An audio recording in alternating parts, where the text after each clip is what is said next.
Some ex-cons are revealing what shocked them most about the outside world after being released. Can you imagine? In a thread started on Reddit, many former inmates said they were stunned at people's obsession with smartphones.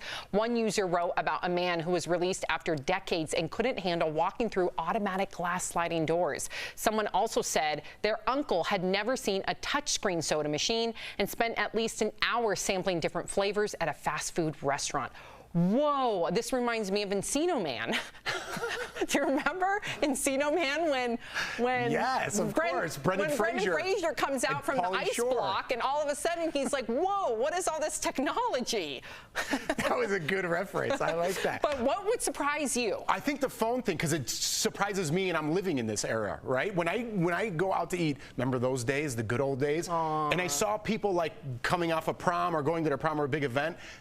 Not one person is looking and socializing. They're all looking at their phones, seeing what they're going to post, and I notice it. And I'm like, wow. So imagine not seeing any of that for 20 years, how far we've come technologically.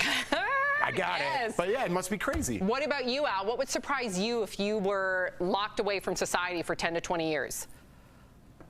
I think the thing that would get me most, and honestly, you know, this kind of reminds me of the scene. Jeff, you remember the movie The Hurt Locker, the soldier that was in the Middle East for years? Yeah, sorry, Sam. And, you know, he came back and he was overwhelmed being at Walmart. And I think just the size of stores and the sheer number of choices you have with anything. If you want some dishes on Amazon, there's 4,000 different sets you can choose from. So I think I'd be overwhelmed just with overwhelming amount of choices. We dropped some movie knowledge today. Yeah, we did. Hurt Locker, Burn After Reading, Encino Man. Yep. Wow.